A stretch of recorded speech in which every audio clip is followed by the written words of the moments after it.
চিংড়ি পটল বলো বা পটল চিংড়ি বলো, এটা রান্না করতে খুবই সহজ আর খেতে একদম অনুষ্ঠান বাড়ির মতো। তো তোমরা দেখো রান্নাটা আমি কীভাবে করছি, আর এটা সত্যিই খেতে একদম অসাধারণ হয়েছিল। তো এইভাবে চিংড়ি মাছ যে কোনো সাইজে নিতে পারো, ছোটো কুচো বড়। তো এইভাবে আমি মাছের সাথে চিংড়িগুলোকে কেটে ধুয়ে রেখে দিয়েছি।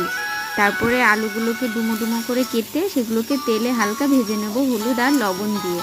এর মধ্যে আমি পটলগুলো দিয়ে দেবো, দিয়ে এগুলোকেও ঢাকা দিয়ে একটু লবণ হলুদ দিয়ে আবার ভেজে নেব। একটু ঢাকা দিয়ে দেবো, তাহলে পটল আলুগুলো একটু হালকা নরম হয়ে যাবে। এভাবে ভেজে নিলে খেতে আরও স্বাদ হয়। এই ভাজা হয়ে গেলে তারপর আমি পেঁয়াজ কুচিয়ে রেখেছি আর টমেটো কুচিয়ে রেখেছি, আর মশলার মধ্যে আদা জিরা লঙ্কা বাটা রেখে দিয়েছি, সাথে রসুন দিয়েছি অল্প একটু, যাতে খুব বেশি স্মেল না হয়। মেনলি এখানে পেঁয়াজ আর গরম মশলার গন্ধটাই আসবে। এর মধ্যে আমি দিয়ে দিলাম আদা রসুন বাটাটা, এভাবে দিয়ে খানিকক্ষণ কষিয়ে নেবো। যেরকম নর্মাল মশলা সবাই কষে সেভাবেই কষিয়ে নেব। এর মধ্যে একটু হলুদ আর লবণ দিয়ে দেবো, তাহলে রঙটা ভালো হবে। একটু কষানো হয়ে গেলে এর মধ্যে আমি টমেটো দিয়ে দেবো। টমেটো দিয়ে ঢাকা দিতে হবে, তাহলে টমেটোটা নরম হয়ে যাবে। এই যে এখন আমি দিয়ে দিলাম আদা জিরা লঙ্কা বাটাটা, আর এই যে এর মধ্যে টমেটো কুচিয়ে রেখেছিলাম সেটা দিয়ে দিলাম। তোমরা পেস্ট করেও দিতে পারো, আমার কাছে এটাই সুবিধা মনে হয়, আমি এভাবেই দিয়েছি। এটাকে এখন ঢাকা দিয়ে রেখে দিয়ে সফট হতে দেবো। এটা একদম গলে যাবে।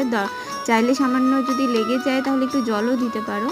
আমি লবণ হলুদ দিয়ে একটু চাপা দিয়ে দিলাম। এভাবে একটু নাড়তে থাকবো, যত কষাবো ততই ভালো হবে। এবার এটা থেকে একটু তেল ছেড়ে ছেড়ে আসবে, তখন এর মধ্যে একটু জল দিয়ে আবার একটু ঢাকা দিয়ে দেবো, যাতে মশলাটা বা টমেটোটা নরম হয়। টমেটো যদি কাঁচা থাকে তবে যে এর মধ্যে আলু দেবো সেগুলো শক্তই থাকবে, নরম হবে। তো একটু দেখলে যে আমি এর মধ্যে হলুদ দিয়ে দিলাম আর ঢাকা দিয়ে দিয়েছিলাম, সেটা ঢাকনা খুলে যে দেখো খুব সুন্দর সফট হয়ে গেছে। এবার এর মধ্যে আমি পটল আর আলুগুলোকে দিয়ে দেবো। চিংড়ি মাছটা আমি পরে দেবো, যখন ঝোলটা ফুটে প্রায় হয়ে আসবে সেই সময় চিংড়ি মাছটা দেবো। তো এইভাবে ভালো করে কষিয়ে নেব। পটল চিংড়ি তো সবাই নানা রকমভাবে আমার কাছে এটাই সবথেকে সহজ মনে হলো। যে কোনো তরকারি সাধারণভাবে রান্না করতে গেলে আমি এভাবেই রান্না করি। তো ভাবলাম যে পটল চিংড়িটাও এভাবেই সাধারণভাবেই রান্না করি।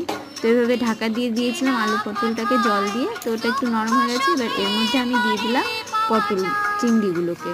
পটলগুলো দেখছো আমি খোসা সমেতই রেখেছি। তো এইভাবে একটু ঢাকা দিয়ে চাপা দিয়ে রেখে দেবো, আর লাস্টে যখন দেখবো সব হয়ে গেছে তখন এর মধ্যে একটু গরম মশলা দিয়ে দেবো আর 1 চামচ ঘি দিয়ে দেবো। তো বেশ রেডি হয়ে যাবে।